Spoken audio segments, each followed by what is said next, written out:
Ok, estamos ao vivo aí, Roberta? Estamos ao vivo. Cadê os olhinhos? Tá chegando o pessoal ainda, né? Aí. Se esse público é suíço, é brasileiro, de onde vem esse povo? Mas eles vêm, eles vêm. Vão chegando aos poucos, vão comentando. Isso faz parte, faz parte. Hoje nós não devemos demorar, porque o nosso convidado hoje, tá cheio de coisa para poder fazer, hein? Eu já fico tonta de olhar as notícias. Rodrigo me respondeu muito prontamente, e eu falei assim, peraí, eu fiquei olhando para a tela do celular, falei, será que é real mesmo? Então, foi uma sorte, um momento de sorte, de muita alegria também. Vamos aguardar o pessoal ir entrando aí. Enquanto isso, a gente vai fazendo o nosso aquecimento. É lógico que ela fica gravada também, né? E depois o pessoal compartilha e vão acompanhar bastante aí. Então, Rodrigo, eu sou de São José do Rio Preto. Você já esteve por aqui? São José de Rio Preto, não. São José do Rio Preto. São José do Rio Preto está aqui a 480 quilômetros de São Paulo, está próximo aqui do Triângulo Mineiro, né? Nós temos um grande liberal aqui na cidade, o ex-ministro Antônio Cabreira. Acho que você deve ter tido bons contatos com ele, muito amigo nosso, né? Pessoa muito boa também. E temos um bom contato com ele aqui, e é um defensor aí das liberdades também. Tem uma grande biblioteca com obras raras e tudo mais. Então tá bom. Tá ok aí, Roberta? Eu não estou vendo o ao vivo, tal. Tá tudo ok? Tá tudo ok, tá cheio de gente aqui já, obviamente, né, professora? Tá, Eu só vou falar um oi para todo mundo. Oi, todo mundo. Isso, eu só não vi a quantidade de pessoas. Agradecer aqui o convite do Roberto, que me convidou, felizmente, para estar aqui do lado do Constantino. E é isso aí, vamos lá, porque eu estou excited, porque eu estou com medo do Constantino vazar logo, então vamos lá.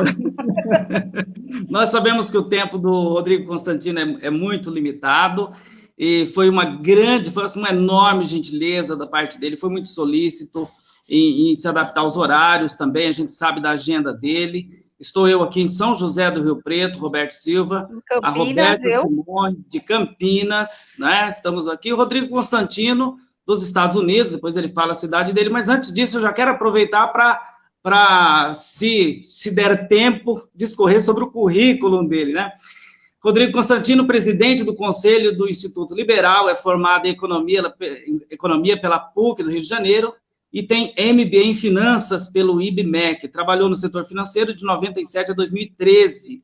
É autor de vários livros, entre eles o best-seller Esquerda Caviar, né, e o termo se tornou já, né, um termo muito conhecido, e Confissões de um Ex-Libertário, que esse é o mais recente. Foi colunista da revista Voto, do jornal Valor Econômico, do Globo, Zero Hora, revista Veja, Isto é colunista da Gazeta do Povo, Correio do Povo, do R7, ND, comentarista da Jovem Pan e membro fundador do Instituto Milênio, e foi vencedor do Prêmio Libertas em 2009, no 22º Fórum da Liberdade.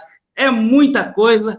Boa noite, uma grande alegria estar contigo aqui, Rodrigo. Esqueci alguma coisa? Deve ter mais coisa aí. Tem coisa engatilhada aí. Agora estou colunista da revista Oeste também, né?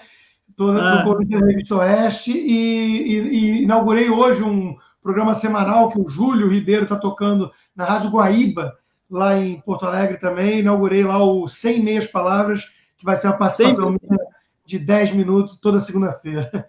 É bastante coisa, mas a gente está aí.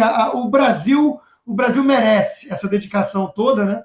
Porque nós estamos muito longe de algo que se chame assim liberdade, o ideal de um país que tenha decência, que tenha muita coisa aí. Claro que todos os países têm defeitos. Eu vivo aqui há 5 anos e meio na Flórida, né? A cidadezinha é Weston, que eu fiquei de falar, e tem muitos defeitos, claro, nada é perfeito não, mas a gente quando vive num país chamado de primeiro mundo, né, eu acho que fica mais contrastante aquilo que a gente já reclamava no Brasil e quer mudar, né? Então, assim, o Brasil tem muitas qualidades, o Brasil tem um povo batalhador, precisa ser respeitado, tudo isso. Às vezes é muito obstáculo colocado até pelo Estado e por essa cultura né, esquerdista predominante, que demoniza o empreendedor, o lucro, essas coisas, e acaba prejudicando justamente o povo, né? O povo trabalhador e sério, ordeiro, cumpridor das leis. Então a gente tenta melhorar. É aquela história, eu saí do Brasil, mas o Brasil não saiu de mim.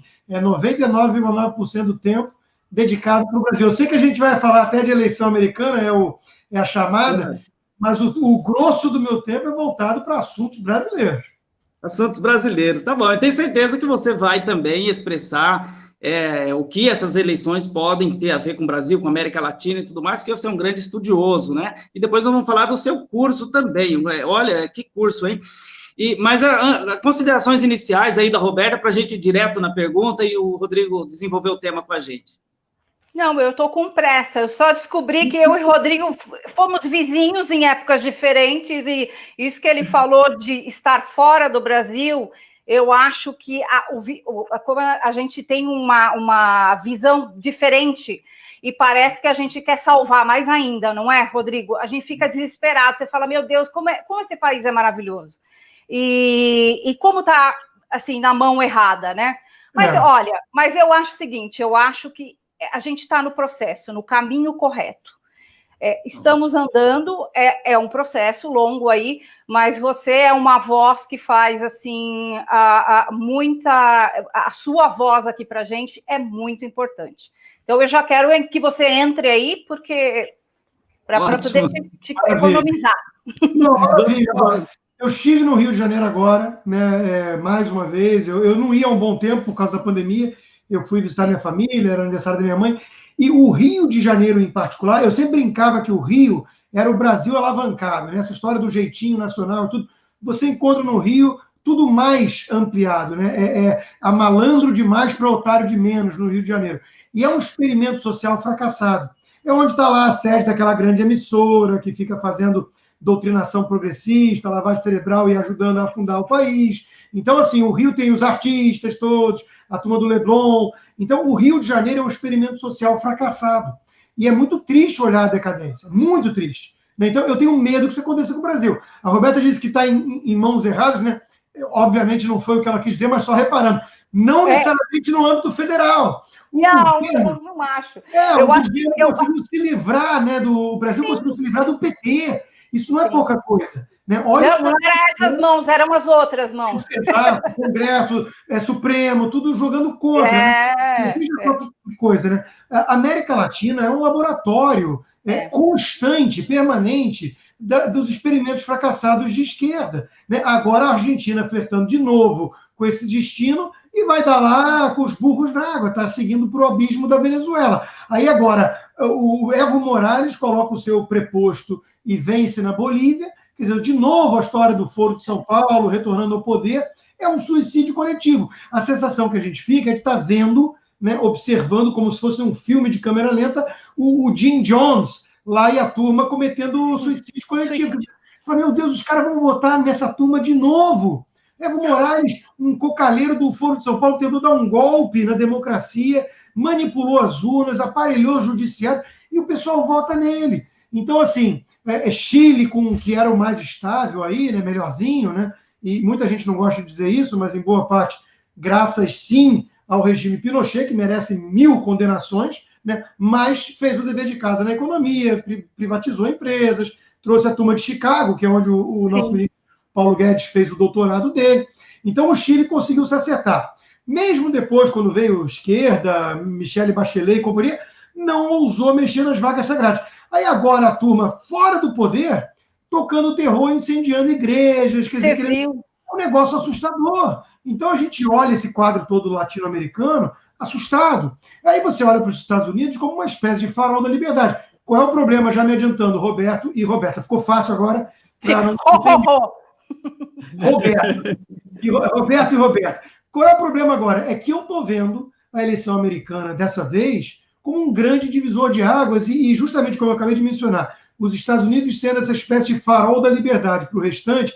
Se o Trump perde a reeleição e vem um Joe Biden, que não é essa figura que as pessoas no Brasil veem na mídia com base num filtro ideológico, um velhinho simpático, moderado, não é isso. Isso é uma máscara. O que está por trás é o quê? É um partido democrata cada vez mais radical. É uma turma tipo Bernie Sanders, Alexandra Ocasio-Cortez, o pessoal que eles chamam do esquadrão, a própria Kamala Harris, é um pessoal que fala em socialismo, é um pessoal que fala em socializar toda a saúde e acabar com planos privados. Abertamente, né? Abertamente. É um negócio cada vez mais radical. Fala em reescrever a história, derrubar as estátuas dos pais fundadores, endossar movimentos como a Antifa, que é um bando de terroristas que toca o rebu aqui, tirar recursos da polícia. É um negócio muito radical. Então, o que a gente está vendo é o quê? É justamente um partido que se parece mais com o PSOL do que com o PSDB, com chances concretas de chegar ao poder, com uma agenda que é uma, podemos chamar assim, uma América latinização. Entendi. Quer dizer, ao invés deles influenciarem a gente está influenciando eles. Deus me livre. Venezuelização da América, né? Então, é um negócio assustador. Estão mirando no exemplo da América Latina, isso onde os estados não conseguiram criar instituições sólidas, onde a República nunca nos deu o ar de sua graça, né? Com defesa de limites constitucionais ao poder do governo. No Brasil e na América Latina sempre houve muito poder arbitrário dos governantes e a própria Suprema Corte, que é quem devia ser guardiã da Constituição, é a primeira a rasgá-la. Né? Então, a gente vê essa... Eu vou dar um exemplo da eleição americana, o que representa. O Trump teve 3 indicações para a Suprema Corte. Ótimas indicações, e a última foi a melhor, que é a Amy Coney Barrett. No mundo, no universo da bolha progressista dos democratas, eles ficaram horrorizados. É radical, é uma conservadora. A mulher é uma originalista, que leia-se, quer fazer valer a lei. Ela não quer interpretar de forma infinitamente elástica a lei, ela não acha que o papel do judiciário, ainda mais da última instância, é ser legislador, para isso existe o processo e os ritos adequados na Constituição, para passar pelo Congresso, e ela é uma seguidora do Antonin Scalia, que foi o melhor ministro, o juiz da Suprema Corte, apontado pelo Reagan. Então, essa mulher está sendo uma mãe de 7 filhos, 2 adotados no Haiti, uma jovem bonita, com todos os pré-requisitos que qualquer feminista teria que dizer, olha que mulher, né? Que mulher empoderada, para usar o termo. E eles são horrorizados. Isso mostra o quê? O radicalismo deles, a ponto deles falarem em empacotar a corte. O que é isso? É aumentar o número de juízes para diluir a maioria conservadora hoje. Sabe quem fez isso? Hugo Chávez. O Evo Morales tentou fazer isso. E nos Estados Unidos, só um. O Franklin Delano Roosevelt, na época que todo mundo estava flertando com medidas fascistoides do mundo afora, década de 30, depois da Grande Depressão. E ele tentou e não conseguiu. Por quê? Porque o New Deal, que era a política dele, estava sendo considerada inconstitucional pelos juízes. E ele falou, não aceito isso. O cara que queria fazer prisão arbitrária e tudo mais. Então, os Estados Unidos está vivendo hoje um momento muito tenso. Para quem tem olhos para enxergar e está vendo as análises, né, corretas, é um momento tenso porque pode ser um divisor de águas. Pode ser a vitória de uma turma que quer se inspirar nos modelos fracassados, né, socializantes da América Latina. Bom, ótimo. Essa pergunta Rodrigo. do Roberto. Sim, ele já adiantou muito a resposta, o que é muito bom, né? No entanto, o Trump, né? A gente tem uma visão aqui de Brasil, lógico, eu acredito que também isso se consolidou um pouco mais, porque é aquela sensação de que Trump é o Bolsonaro de lá e o Bolsonaro é o Trump de lá, quer dizer, é importante os dois ganharem. Semana passada eu tive uma live aqui com a Pilar Pérsico, que é da Argentina, uma ativista e tal, e ela disse assim, é importante que o Trump ganhe nos Estados Unidos, é importante que o Bolsonaro continue no poder e tudo mais, para nos inspirar e tudo mais. Bom, tudo bem.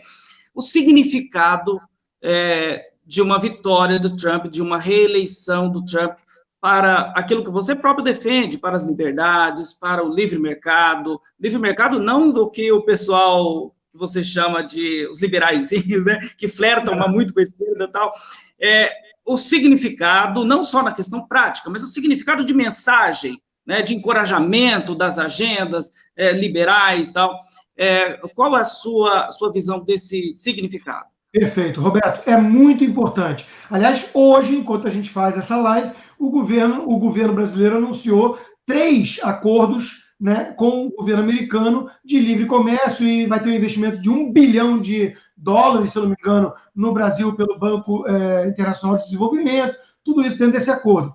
Veja, uma coisa que eu aprendi estando aqui há 5 anos e meio, portanto, desde o início do governo Trump, né, é que você tem que separar aquilo que é uma retórica, até uma certa verborragia do presidente, né, desses fenômenos nacional-populistas, se quiserem chamar assim, daquilo que o governo faz. Então, a turma que criou aquilo que passou a ser chamado de Trump Derangement Syndrome, que é uma espécie de patologia. O sujeito ouve falar no Trump, ele já torce o nariz, fala cruzes, esse sujeito é ridículo.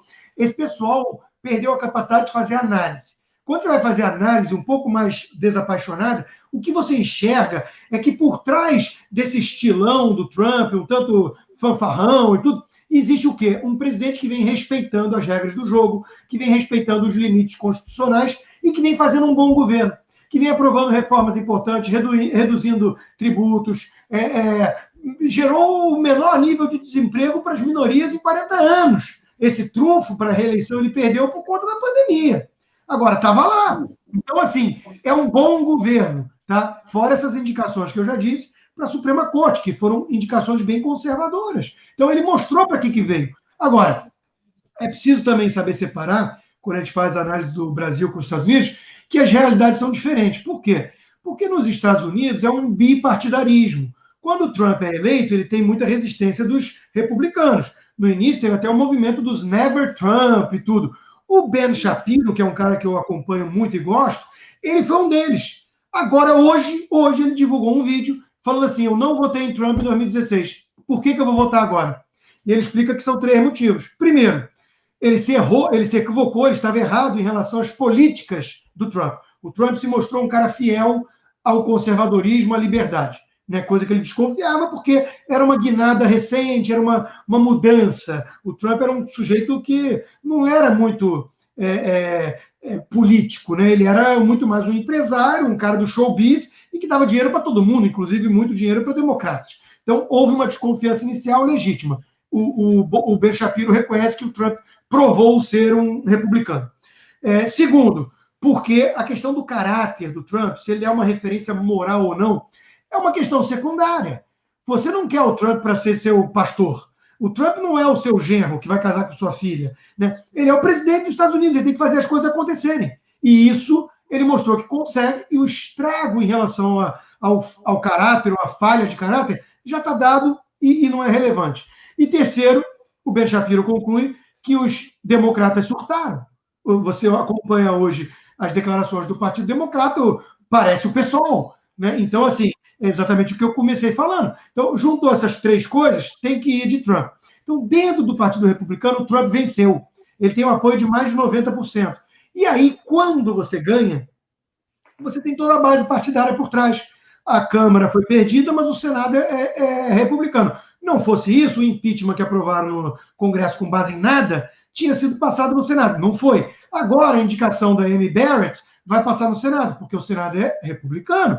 No Brasil, a realidade do presidente Bolsonaro é outra. Ele precisa sentar com um Congresso que foi eleito e que tem 30 partidos, e que tem as bases lá que comandam o show, né? E que, se quiser, embarrera todo tipo de reforma ou aprova o impeachment dele. Já tem 40 pedidos na gaveta, tudo com base em fumaça, né? Então, assim, o problema é que a governabilidade no Brasil é muito prejudicada por conta desse modelo. Não temos voto distrital, não temos coisas que aproximam o povo do representante e temos essa fragmentação toda no Congresso. Então, as pessoas que ficam chateadas, decepcionadas, eu entendo. Eu não gostei da indicação para a Suprema Corte, a primeira que o Bolsonaro teve. Eu vejo com muitas ressalvas. Agora, é preciso, na hora de uma análise séria, levar essas questões, né, em consideração, porque senão você está achando que o Bolsonaro é uma espécie de déspota esclarecido, que tudo que ele quiser ele vai fazer. Isso é não conhecer a realidade da política brasileira. É verdade, né? Não é nem olhar para o Congresso do jeito que está, né? Hoje parece que começaram as eleições aí na Flórida, é isso?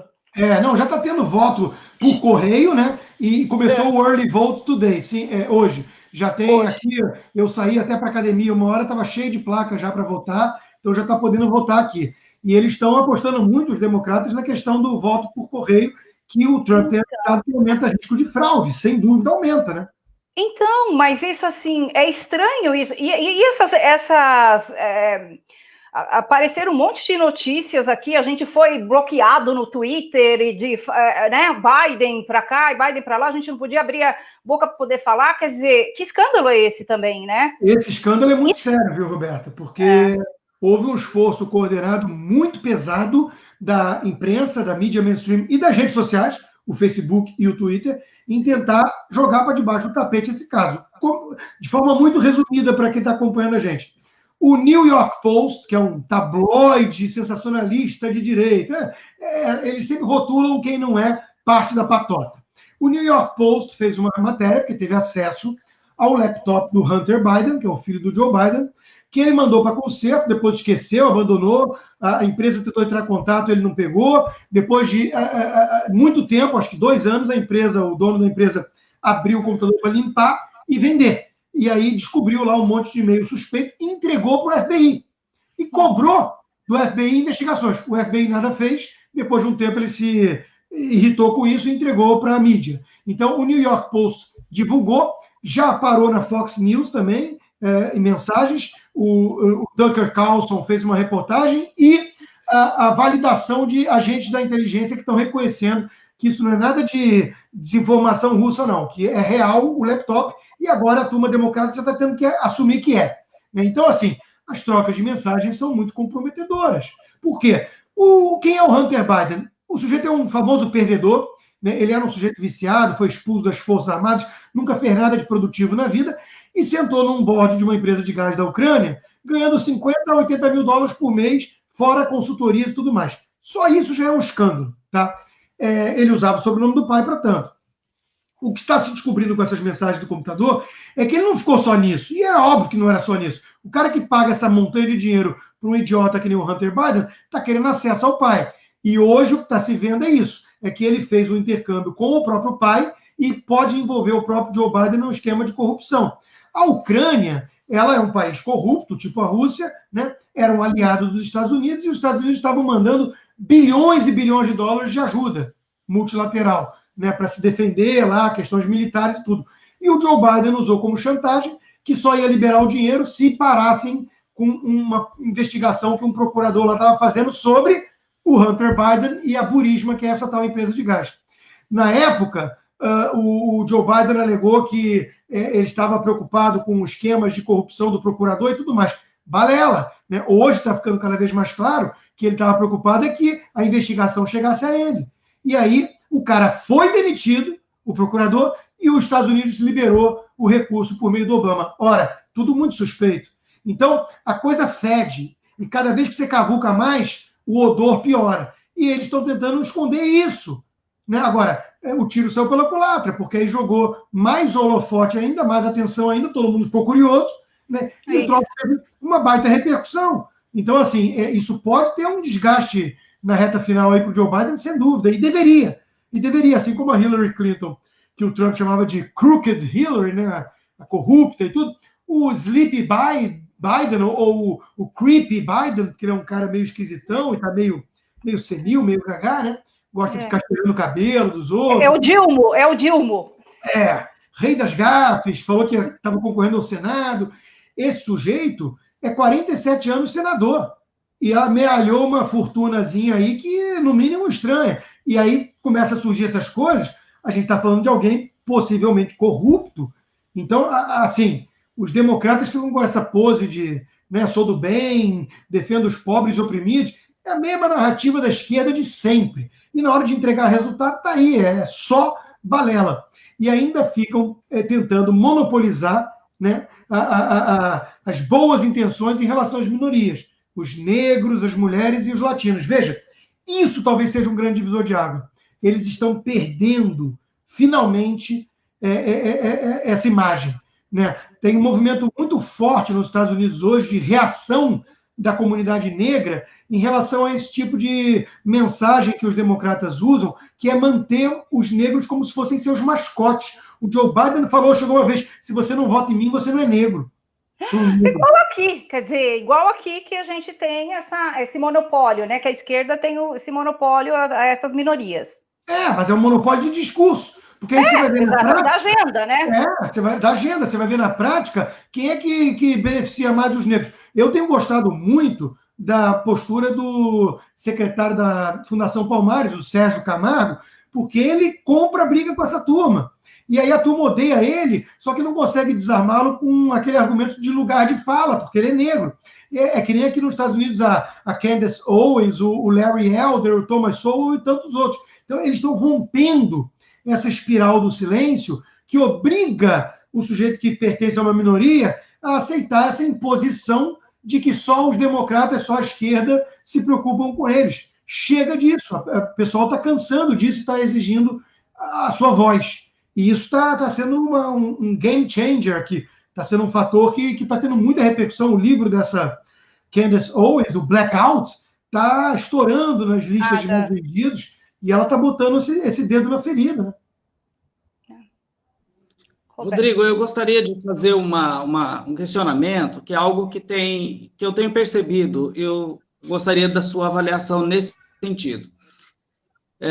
Na campanha presidencial 2018, nós percebemos um viés e se acentuou essa questão da visão extrema. Para muitas pessoas ficou mais claro o que significa ser de direita, ser de esquerda, ser liberal ou não e tudo mais. Só que agora nós estamos num momento de eleições municipais.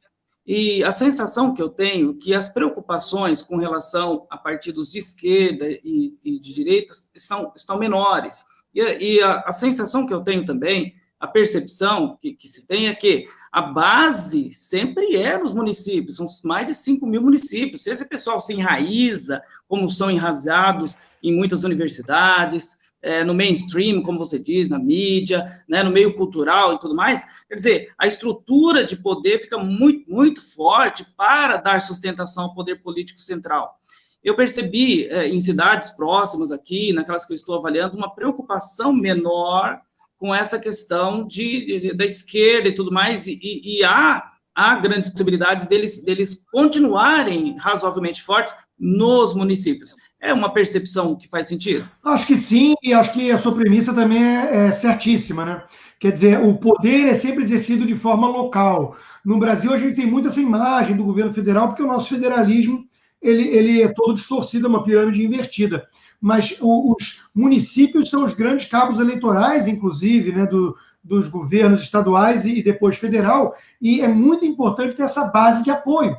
Né? Então, assim, é mais importante do que nunca, talvez, a turma entender, primeiro, que esquerda jamais, não pode ganhar em âmbito municipal, porque ali começa um estrago grande, e segundo, cuidado com aqueles que surfam na onda da direita, né, o bolsonarista, e são apenas surfistas oportunistas, traidores, né? Então, assim, a gente viu isso em 2018. A gente viu muita gente que foi eleita na esteira do Bolsonaro ou desse discurso, né, associado à direita, aos conservadores e até aos liberais, e é uma turma que hoje defende governador tranca-rua, vacina compulsória e dane-se, mesmo que seja vacina, e vai tomar e cala a boca, e ainda se dizem liberais.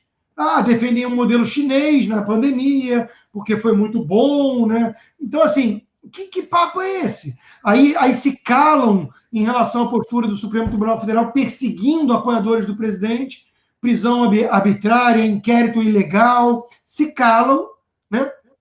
Então, assim, eu acho que muitas máscaras caíram nessa pandemia, muita gente se mostrou oportunista demais e traidora, né, de uma causa. Não é, de novo, não é uma coisa personificada, não é assim, o presidente Bolsonaro é perfeito. Não, todo mundo tem direito de estar decepcionado com algumas coisas, feliz com outras, criticar, isso é do jogo. O que eu estou falando é muito diferente. E todo mundo sabe, percebe a diferença.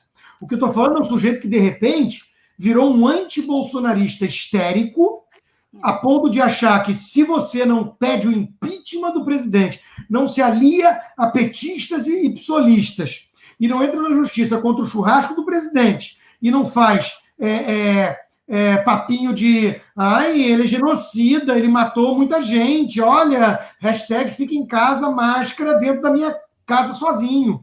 Né? Se você não vira um lacrador, você é um vendido, você é um bolsonarista gado. Essa narrativa se mostrou cafajeste, canalha. Então, essas máscaras caíram. Está todo mundo vendo o que está acontecendo.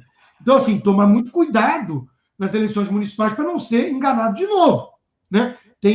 Uma coisa é você fazer críticas pontuais e falar assim, puxa, podia estar fazendo melhor. Puxa, realmente entendo que é difícil, tenho algumas áreas aí que me incomodaram. Outra coisa é você, de repente, achar que essa turma tucana é o suprassumo da liberdade e ainda usar o liberalismo em nome disso. Não, olha só. Liberalismo, os rótulos, às vezes geram confusão, porque tem nuances, tem regiões cinzentas, não é fácil definir.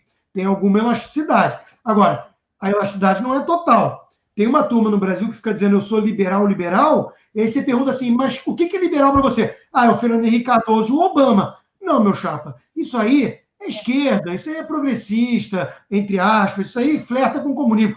O sujeito que acha que o Bolsonaro é a grande ameaça à democracia e fala isso ao lado de petistas, esse sujeito é uma nota de R$3. É falso. Ele não é alguém preocupado com a democracia de fato. Ele não é. Se o sujeito fala assim, eu me preocupo com as instituições democráticas no país. Tá, você se manifestou quantas vezes preocupado com o que o STF está fazendo? Não, nenhuma. Mas eu só ataco o Bolsonaro. Meu amigo, você não está preocupado com as instituições. Você não está.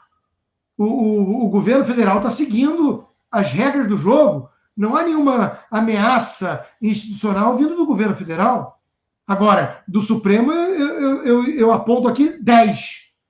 Então, assim, é no mínimo um senso de prioridade muito mal calibrado dessa turma. Então, assim, não está convencendo ninguém. Não está, não é à toa. Aliás, Constantino, justamente eles têm um comportamento de gado. Quer dizer, eles chamam a gente de gado, mas o comportamento de gado vem deles, né? O que é uma tática antiga leninista, é sempre acusar o outro daquilo que você faz. Eles fazem isso o tempo inteiro. O que eu mais vi nesse período foi gente falando assim, vendido, isso deve ser projeção. Eu acabei, o Roberto numerou aí minha quantidade de empregos no início, eu quase não dou conta, eu sou vendido de quê? Eu sou vendido de iniciativa privada que quer pagar para ter a minha opinião. Agora, eles estão lá sem nenhuma audiência, né? Às vezes dá até pena, coitado, porque eu olho uns ali e eles estão fazendo um esforço danado para tentar ter algum tipo de audiência. Por quê? Porque as máscaras caíram, porque a turma está vendo que isso aí é um jogo de poder político. Eu não quero ser candidato a nada, eu não estou preocupado com política, com P minúsculo. Agora, eu estou preocupado com o Brasil. Eu estou preocupado com os rumos do país. E eu estou vendo um jogo muito sujo de quem quer boicotar, sabotar, essa é a palavra, quer sabotar um governo e uma pauta, uma agenda que merece apoio. Merece apoio. Ou Paulo Guedes, de repente, não merece mais apoio. Na cabeça dessa turminha, não. Eles já estão pedindo cabeça até de Paulo Guedes. E se dizem liberais. Então, assim, máscaras caíram. O Guilherme Fiuza, acho que tem sido fulminante ao apontar essas hipocrisias todas. Ele é cirúrgico. A exemplo do Rodrigo Constantino. O que nos admira, Rodrigo? O que admira assim, a gente acompanha, te disse, né, em todos os canais, a Roberta também acompanha, e a maioria das pessoas aqui que está te acompanhando aqui nessa live, acredito que acompanhe, e outros que não acompanham estão te conhecendo e vão passar a te acompanhar no Twitter, nas redes sociais, as lives que você grava. E uma coisa que eu aprecio muito é que você tem fundamento nos seus argumentos. Os seus argumentos têm um fundamento de uma solidez, assim, não vou dizer a palavra invejável, mas é algo realmente admirável e que a gente persegue. Quando a gente ouve, pelo menos é o meu exemplo, a vontade de aprender aumenta. Então, porque é prazeroso, não só aprender, mas é prazeroso também a gente poder ser impactado por conhecimentos que você percebe que tem base, tem consistência. E a gente sabe que você tem aí um curso que assim, é muito bom, né? Pensadores da Liberdade, e você traz ali praticamente, acho que todos os grandes pensadores, desde os clássicos, os austríacos, os pensadores do objetivismo, que é mais Ayn Rand, né?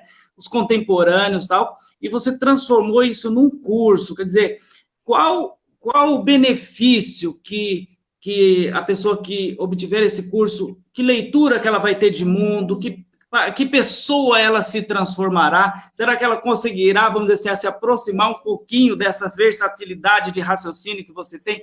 Qual o objetivo desse teu curso? Maravilha, Roberto. Bom, em primeiro lugar, muito obrigado, né, pelos elogios e tudo. Fico realmente muito feliz de ter esse teu reconhecimento e do público, de alguns. Olha, um dos feedbacks que eu mais recebo é que, claro, eu estudei muito na minha vida, gosto muito, né, de ler e sobre esse assunto, mas é a capacidade de transmitir. Tem muita gente que fala assim, cara, eu penso muito parecido com você, mas você me dá voz, né? Você é didático. Então, o que eu fiz com o curso foi exatamente isso. Eu falei assim, olha, eu vou pegar esses 20 anos de muita leitura, é óbvio que vai ter um critério arbitrário, né? Não dá, é muita coisa, eu vou filtrar com o meu critério 20 nomes que vão englobar desde esses clássicos, Adam Smith, David Hume, Tocqueville, Edmund Burke, até, passando pelos austríacos, Hayek, Mises e Ayn Rand, chegando até os contemporâneos, Roger Scruton, Theodore Dalrymple, Jordan Peterson, Thomas Sowell. Eu vou pegar 20 nomes, vou mastigar e vou entregar para o meu aluno, né, 1 hora em média, ou 1h30, de cada um deles, para o sujeito entender o que eles pensaram e defenderam. Quais foram os principais argumentos e tudo. E como eu faço na mídia, e minha própria rede social, já tem lá o que eu sou, eu me considero. Né? Eu não vou esconder ao final da aula, né, do curso, o meu viés. Assim, eu brinco, até que eu falo, spoiler, né, que a gente fala em filme, Edmund Burke vence no final. Então, assim, o spoiler é o seguinte, eu me vejo, e você já tinha mencionado no início o meu livro mais recente, Confissões de um Ex-Libertário, né? Esse é meu livro mais conservador. Então, assim, eu me vejo como um liberal clássico. O Edmund Burke, que é tido como o pai do conservadorismo, ele era um liberal Whig, só que ele não era um conservador Tory, só que ele viu o quê? Os jacobinos chegando perto do portão da Inglaterra para implodir aquilo tudo, a civilização. Aí ele virou e falou assim, opa, deixa eu reagir.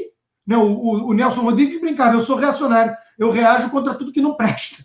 Então, é mais ou menos nesse espírito. Né? Então, assim, eu sou um liberal clássico. Eu sou um liberal clássico que não vivo numa ilha, isolado, mas num entorno, naquilo que a gente chama de zeitgeist, né? As ideias disseminadas, os valores espalhados.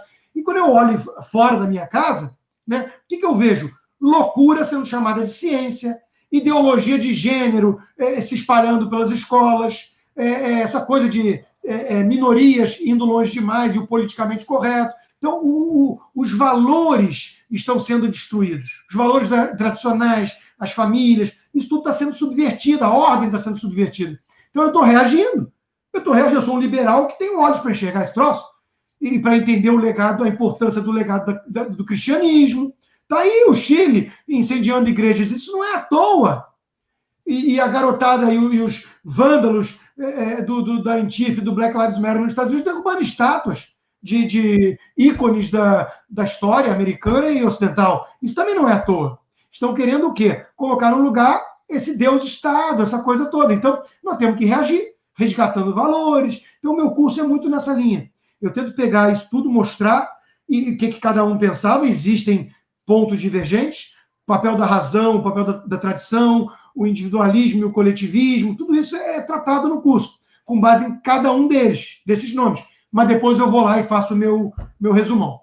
Depois eu vou lá explicar por que hoje em dia eu me considero um liberal com viés conservador. Né? Porque eu acho que nunca foi tão importante defender isso para salvar a civilização ocidental. Né? Então está lá o curso no... É isso. Definiu muito aí. Civilização essa com valores judaico-cristãos, é a verdade.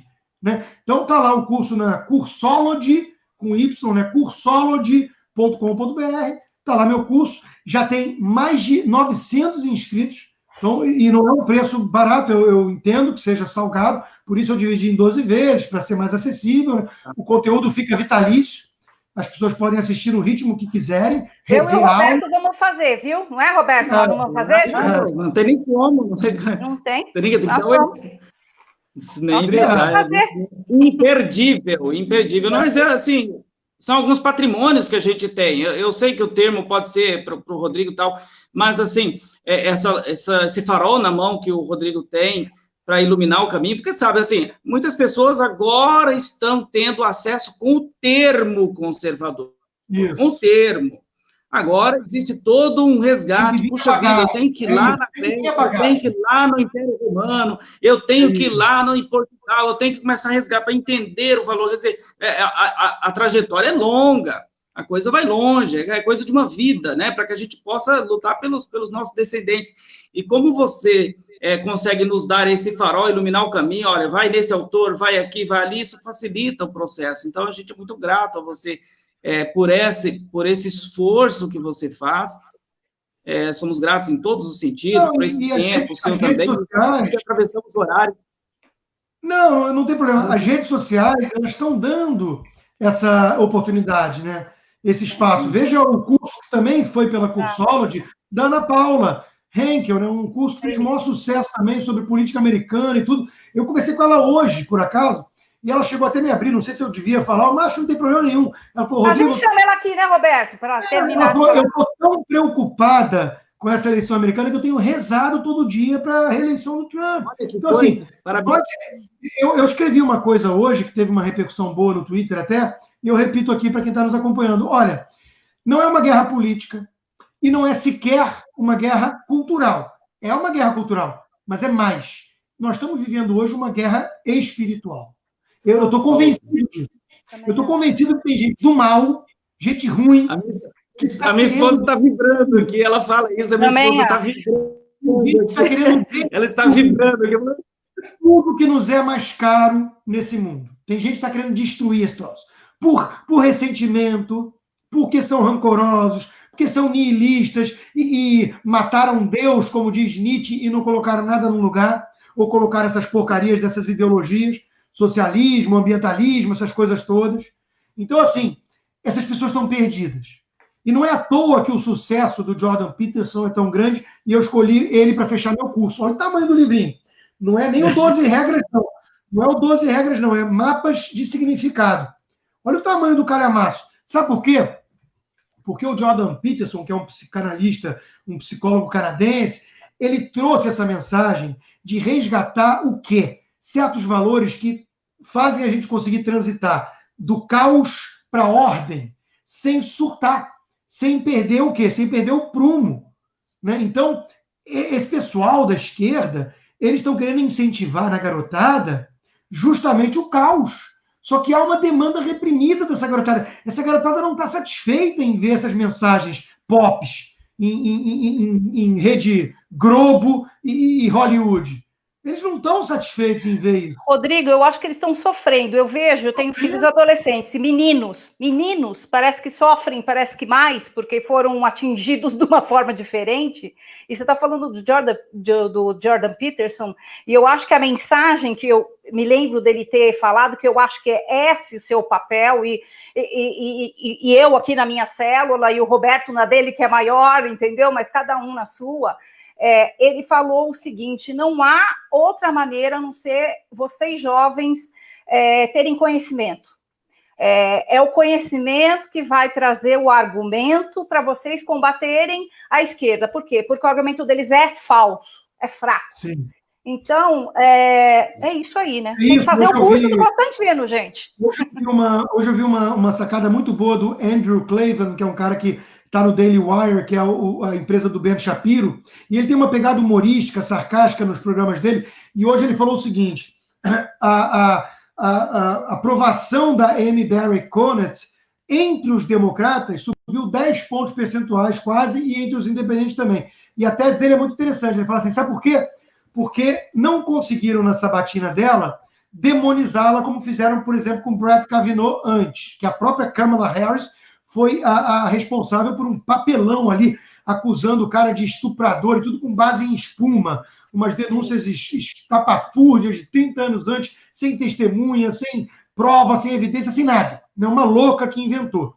E ela usou isso como promotora para tentar desqualificá-lo ali no papel de senadora. Ela é ex-promotora.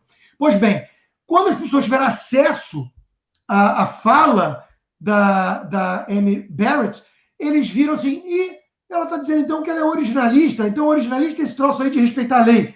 Ela é uma cristã, devota, tudo bem, isso não é nenhuma seita estranha, isso é apenas a civilização ocidental há 2000 anos, né? Viram a verdade, o que ela é, a realidade, sem o filtro da mídia que distorce tudo. Então, a tese dele é muito boa, porque ela avançou 10 pontos entre os democratas, porque eles tiveram acesso a ela sem ser pelo crivo da mídia. Olha, quem conhece Rodrigo Constantino pela mídia, né, não a que eu participo, mas a que falam de mim... De você. Eu sou o quê? Né? Racista, xenófobo, machista, homofóbico, sei lá o quê, you name it. Né? São os rótulos que ele usam para qualquer um que não seja socialista ou tucano. Então, assim, aí o cara vai no meu canal, caiu de paraquedas no meu canal, torce o nariz, puta, esse Constantino, aí ele clica no play e começa a ver uma live minha, e fala, cara, esse cara não é radical, não é maluco, não é xenófobo, não é homofóbico, não é racista. Então, assim, eles precisam, a esquerda, nos calar. Por isso eles querem projeto de censura, disfarçado de combate a fake news, por isso eles dominam a mídia, corporativismo total, para tentar expurgar quem não seja da patota. Pedem minha cabeça o tempo todo, eu sei disso. Por quê? Porque quando deixam a gente falar, aí é isso.